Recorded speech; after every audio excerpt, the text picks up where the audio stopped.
Sunday Igboho ti dé o bìbà ló wọ̀lú ó wá sin òkú ìyá ẹ̀ ni ṣùgbọ́n Igboho ṣàbàbàdámì kò dákẹ́ o lójoojúmọ́ ni ọmọ alágbàdo òde tó fi ń lọ́gun tọ̀tàn ó ní wàhálà àwọn Fúlàní kò tí ì kúrò nílẹ̀ Yorùbá kí ìjọba àpapọ̀ fọwọ́ sí o kí àwa Yorùbá ó máa dáàbò bo agbègbè wa àwọn kan ti sọ pé ọ̀rọ̀ ọkùnrin Igboho ti ń ṣe ń pọ̀ jù o ṣùgbọ́n ọba Alayé yìí olú orílẹ̀ kéńtà ọba Adétòkunbọ̀ Tẹ́júoṣó ti bóde o kábíyèsí sọ̀rọ̀ ọba Alayé ṣàlàyé ibi tí mọ́jà sọ́lá tò sí gan ọ̀rọ̀ rẹ̀ o láti ẹnu akíkanjú ọba aládé ilẹ̀ Yorùbá.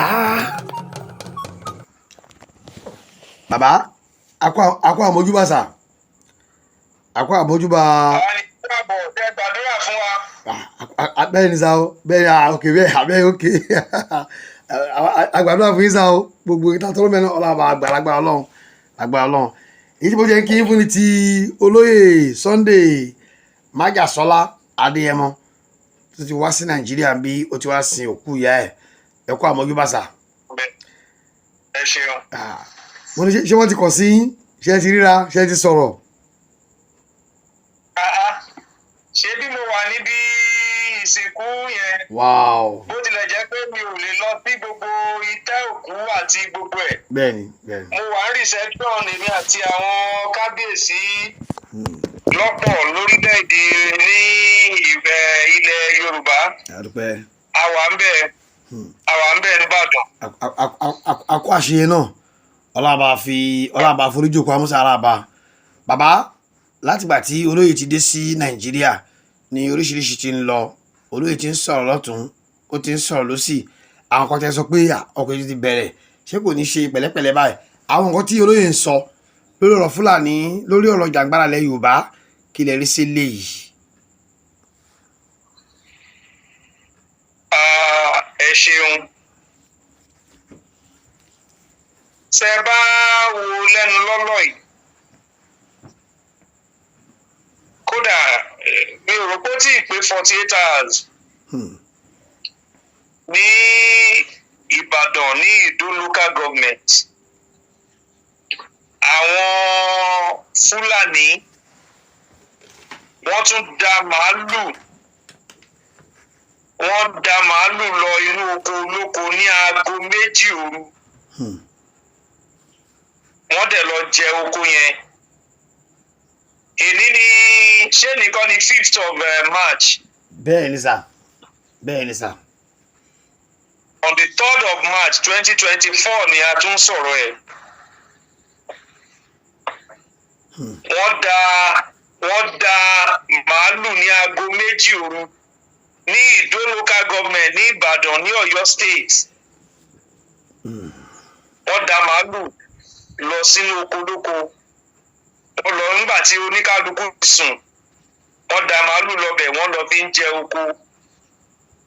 àwọn tó ń ṣọdẹ òru náà kẹ́fín wọn tí wọ́n pera wọn jọ tó kó wọn wá síta àti màálù àtàwọn tó ń da màálù yẹn.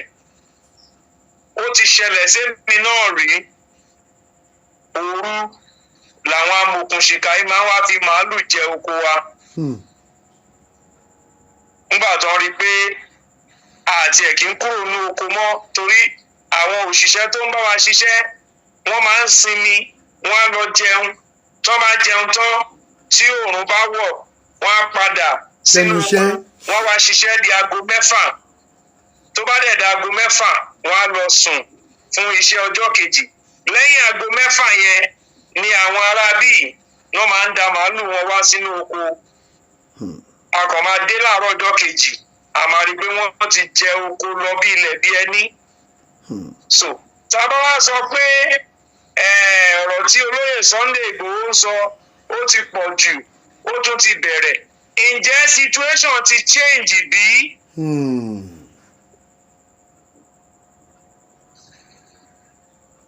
ṣé nǹkan tá à ń béèrè fún yìí ǹjẹ́ wọ́n tiẹ̀ ti mójútó ìyẹn ló yẹ ká kọ́kọ́ bira wa gbogbo àwọn tó ń sọ pé ó tún ti bẹ̀rẹ̀ ó tún ti dé ó ti lè sọ̀rọ̀ jù ó ti lè ṣe jù ok ṣé àwọn kan á tiẹ̀ tó sọ illiterate ni ìgbà ni ẹ̀yin tẹ́ ní masters sọ̀rọ̀ náà. tẹ jẹ́ kó fẹ́ sọ. ẹ̀yin professor, ẹ̀yin doctors, ẹ̀yin scholars, tẹ́ ẹ mọ̀wé, tẹ́ ẹ mọ inú ìwé, tẹ́ ẹ mẹ̀yìn ìwé, sọ̀rọ̀ náà. The only thing tẹ́ kàn pariwo ni oúnjẹ wọn o, igbá ṣe o, àwo ṣe o. Yorùbá land, we are known for agriculture. Bẹ́ẹ̀ni. So kò sí ẹni tó lè fóúnjẹ dúnkòkò mọ́ wa. Ṣé láti Èkìtì lẹ fẹ́ sọ ni, àbí láti Oǹdó, àbí Ọ̀ṣun, àbí Ọ̀yọ́, àbí Ògùn níbí? We have vast land for agricultural whatever. Ṣùgbọ́n àníwọ̀n jẹ́ ká dáko. Mọ́. Wọ́n jẹ́ ká dáko, a lè lọ sínú oko. Insecurity ò jẹ́ ká lọ sóko. Èmi rí kíní bí deliberate action. Láti fi sọ wá dọ̀rẹ́ nílẹ̀ Yorùbá. Wọ́n fi ṣèkà fún wa ni. Torí tí wọn bá fi ṣèkà fún wa, ó yẹ kíjọba tiẹ̀ sọ̀rọ̀, kán tiẹ̀ ti gbé pọ́lísì kan jáde, kán tiẹ̀ ti gbé warning jáde. Èmi kàn rí bíi pé wọ́n fi ń ṣèkà fún wa ni. Have they done the survey and see the number of farmers that have pulled out of farming? Tí wọ́n jẹ́ kí wọ́n lóko mọ́.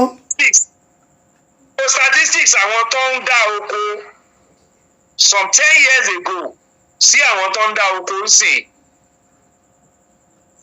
Àwa ń pariwo kò sóúnjẹ o, kò sí kinní kan, kò sí kinní kan. Ibì kan wà ní Ògùn state yìí tó ń pè ní ọ̀fadà. Bẹ́ẹ̀ni. Wọn ò déédéé máa pè ní ọ̀fadà. Wọ́n ń pè ní ọ̀fadà torí pé wọ́n ń dá oko ìrẹsì ọ̀fadà ń bẹ̀. Take a tour to that place now and see bóyá wọ́n ṣì ń dáko ọ̀fadà ń bẹ̀. Gbogbo agodo, èmi ni agodo ní ìkọjá ìtorí tabalọ ọ̀nà yé wa, oko ìrèké lámọ́ gbogbo bẹ̀yẹn sí ń gbà kan. Mo wá ọkọ̀ kọjá ní àwọn agbègbè yẹn lẹ́nujọ́ mẹ́ta yìí, kò sí ìrèké ń bẹ̀ mọ́. Ìrèké Abẹ́òkúta. As a matter of fact, there used to be Sugarland estate and what have you there. Àwọn kan ní factory,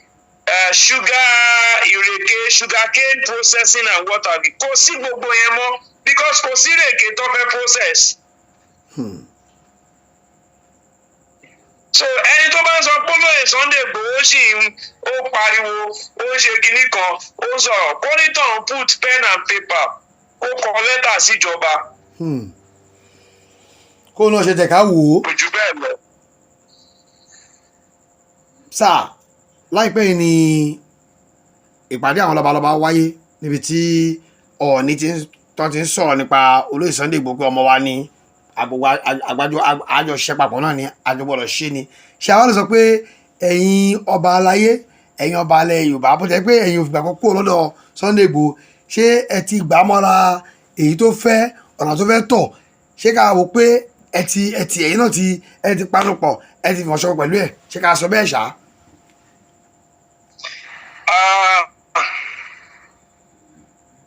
Èmi gẹ́gẹ́ bí ẹnìkan, mo lè fi gbogbo ẹnu sọ, mo dẹ̀ lè fọwọ́ sọ̀yà pé èmi ni mo ní Igboho. Igboho ló ní mí.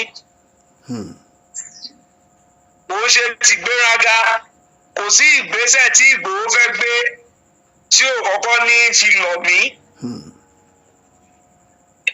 Lẹ́yìn ìpéjọpọ̀ yẹn, èmi sọ fún Igboho pé kí ìjọba àpapọ̀ kó gbé template jáde, kí wọ́n sọ fún Igboho pé òkè o, ẹ formulate ọmọ ogun. Tẹ́ bá formulate ọmọ ogun. It happens everywhere in the world. It's called neighborhood watch. Neighborhood watch máa tí ọlọ́pàá bá dé in England for instance, tí ọlọ́pàá bá dé àdúgbò kan láti inspect àdúgbò yẹn, maybe there was a crime report or kinní kan, àwọn neighborhood watch iná máa kọ́kọ́ lọ bá. Neighborhood watch ló máa describe pé yeah, it's a white man with a mustache, he's 5 feet tall. Àwọn náà máa ṣàlàyé bẹ́ẹ̀ ni yẹn ṣe rí. Bí neighborhood watch ṣe ń sọ yẹn, bẹ́ẹ̀ ni police officer yẹn sketch nǹkan tó ń sọ yẹn. And by the time tí ó bá máa gbé picture yẹn jáde, ó máa jọ ẹni yẹn. Tí wọ́n ṣàpèjúwe ẹ̀. Nǹkan tá à ń sọ rèé, ẹni tó bá mojú ògún ló ń pa bìnírè. ló lè pa òbínírè. Kábíyèsí o. What we are saying is, a sọ pé a fẹ́ jagun, a sọ pé a fẹ́ ṣe jàgídíjàgan, aláfẹ́ ran ìjọba lọ́wọ́ láti rip ilẹ̀ wa off this abnormality ni mo lè pè. Because ẹ jẹ́ ká wò from this point of view, mo ní ọgbà nǹkan ọ̀sìn adìyẹ. Ará ilé mi lẹ́gbẹ̀ẹ́ kejì, ó wá ń ta ìrẹsì, àgbàdo, ẹ̀wà. Màá wá ṣí àwọn adìyẹ mi sílẹ̀. A wá lọ jẹ gbogbo àgbàdo àti ẹ̀wà àti ìrẹsì tí ẹni yẹn ń tà. Ìjẹ́ kò ní di yánpọnyánrin. Ó máa di wàhálà. And that's the simplest illustration to describe what is happening in Nigeria. As I speak with you now, I have left farming practically. I have left crop farming. Mi ò ṣe àgbẹ̀ ọ̀gbìn ní oní ọ̀pọ̀ yanturu mọ́. Bàbá kí ló fẹ́ lè sá kábíyèsí? Ọlọ́run fi ilẹ̀ jogún fún wa now. Ó fi ilẹ̀ jogún fún wa. We have the land there. Oko táwa máa ń dá bíi 400 acres. Bíi 450 acres ni oko táwa ń dá. But àwọn màálù ló ń jẹ. We run at loss like in the likes of 65 million, 40-something million. A máa gba bulldozer tá a máa fi clear oko. A máa gba planter, a máa gba plow, a máa gbogbo nǹkan yẹn a máa ra diesel, ẹmọye tí diesel sọ ń sìn. A máa sanwó àwọn òṣìṣẹ́. A máa wá ṣe gbogbo yẹn tán. Àwọn kan wá da ẹran wọlé. Wọ́n wá jẹ́. Ẹ máa wá ní ká má sọ̀rọ̀. As a matter of fact, kò ń ṣe pé wọ́n ń da ẹran wọlé nìkan. Àwọn èèyàn yìí máa ń mú àdá, wọ́n á máa bẹ́ nǹkan ọ̀gbìn. Wọ́n á máa bẹ́ fún àwọn ẹran wọn. Ẹ̀dẹ̀ ní ká má sọ̀rọ̀. So èmi ti sọ fún olóyè Sunday Igboho pé tí ìjọba bá ti rẹ́dì láti intimate, tí wọ́n ṣe kì í ṣe pé kakàn bọ́ síta kakàn pariwo kán tún ní wọ́n wáyàn kiri wọ́n ń ṣe kinní kan. Sunday Igboho kì í ṣe jàgídíjàgan. Wọ́n ṣe oníjàgídíjà kí gbogbo ọ̀rọ̀ Fúlàní whatever yìí tó bẹ̀rẹ̀. Igboho ṣe oníjàgídíjàgan náà. Ẹni tó kọ́lé irú ilé ńlá yẹn, tó ní irú mọ́tò yẹn, tó ní ẹbí, tó ní ọmọ, tó ti wà comfortable to that extent. A tún wá sọ pé jàgídíjàgan ló kù tó. Káàtì ẹ̀ ló ń ṣe tẹ́lẹ̀ àgbà. Ó ṣe oníjàgídíjàgan.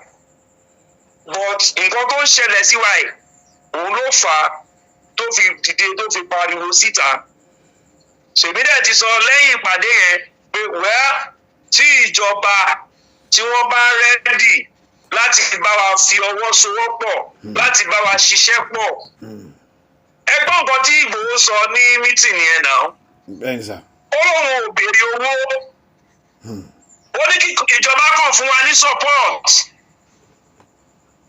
ó lóun ò béèrè owó ó ní kọ́kàn fún Yorùbá ní support láti dáàbò bò lú ẹ̀ ti territory yín bẹ́ẹ̀ ni nǹkan tá à ń sọ nìyẹn so bẹ́ẹ̀ ni ṣe rí nìyẹn o. bàbá bó ṣe wá rí sà ẹni tó wà ń bẹ náà lé ní ọmọ wa ni ọmọ káàárọ̀ oòjíire ni tí ó gbédè tó gbófèé tí àwọn náà jẹ́ olólùfẹ́ aráàlú a grassroots politician ni Bọ́lá Tinubu iṣẹ́ ò lẹ́yìn fẹ́ràn sí Àkànbí lórí eléyìí tó wà nílẹ̀ yìí. Èmi ò kí ń ṣe olóṣèlú so tó bá bẹ̀rẹ̀ sí olóṣèlú sìn wọ́n á ní wọ́n ti gbowó fún ni. bẹ́ẹ̀ni. tí n bá bẹ̀rẹ̀ sí bú olóṣèlú sìn wọ́n á ní àwọn opposition ló ní kó máa bú olóṣèlú.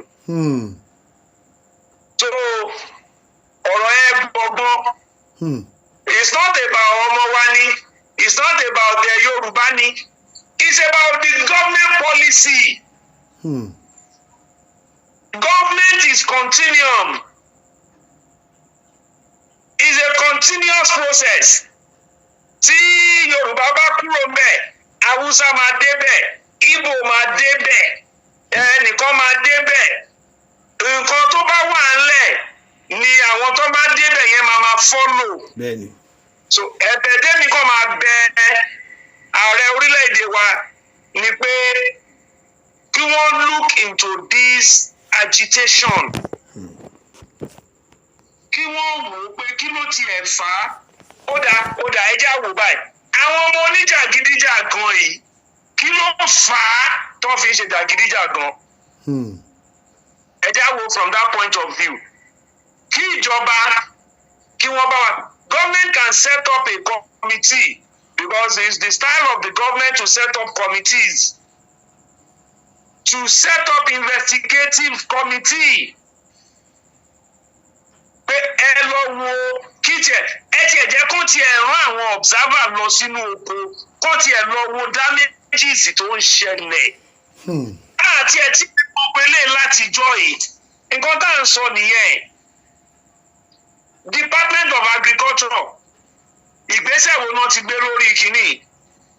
Department of mo lọ sí insurance company kan mi ò ní dárúkọ wọn bí kí n má fi borúkọ wọn jẹ́. Mo lọ síbẹ̀ mo ní mo fẹ́ ṣe insurance policy fún crop farming and whatever.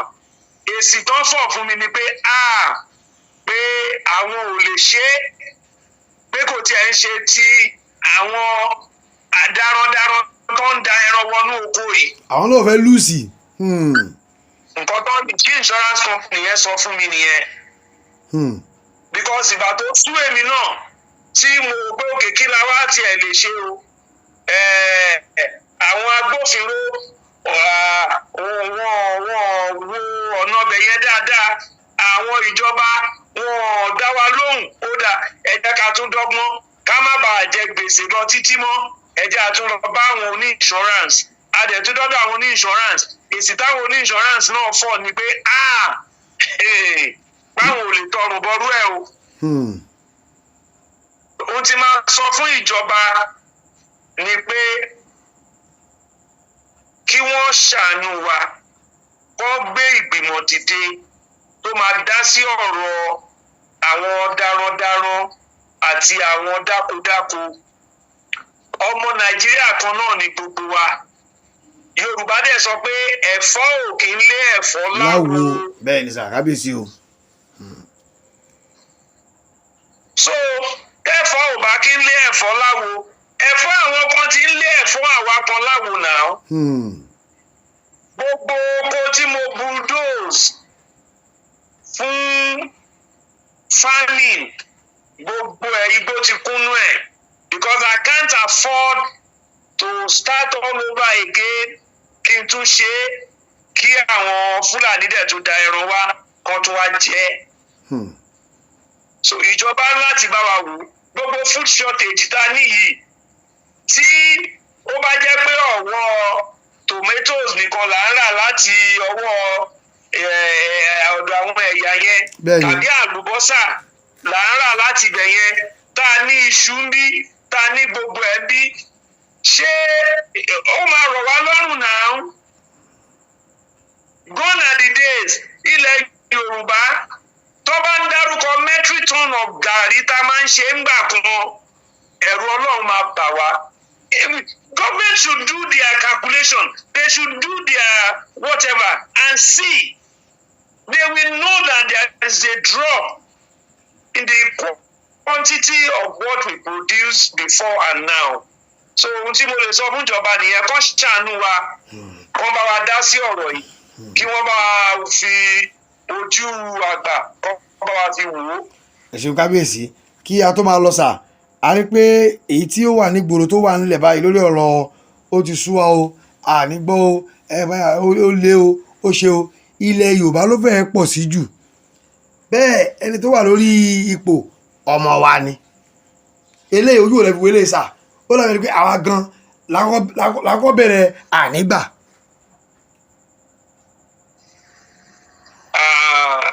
ṣe rí wọ́n máa ń pa òwe kan pé wòlíì kò kí ń níyì nínú ìlú ẹ̀. kábíyèsí o. nígbà tí ǹjẹ́ mo rí kan tó máa ń kọ pé ìlú lé o kò sówó lóde ọkùnrin kígbe obìnrin kígbe kábíyèsí o. kálukú ló ń kígbe owó. kábíyèsí o. ọdún wo náà ti kọ nìyẹn. ọ̀nà jìn ọ̀nà pẹ́. àmọ̀nà tètè wá o àmọ̀nà tètè bọ̀ ayé ń bàjẹ́ lọ o àmọ̀nà tètè bọ̀ ayé ń dàrú lọ o àmọ̀nà tètè bọ̀ ìgbà wo náà ti kọ yẹn. ó lé lọ́gbọ̀n ọdún sà.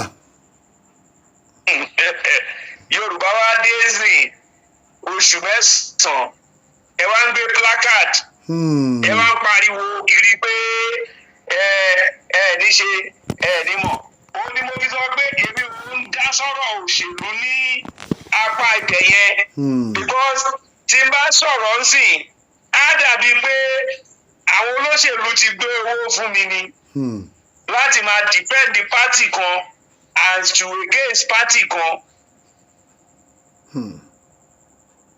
Ìwọ tí o fẹ́ protest ìgbé ebi ń pa yín kí ló dé protest láti some years ago.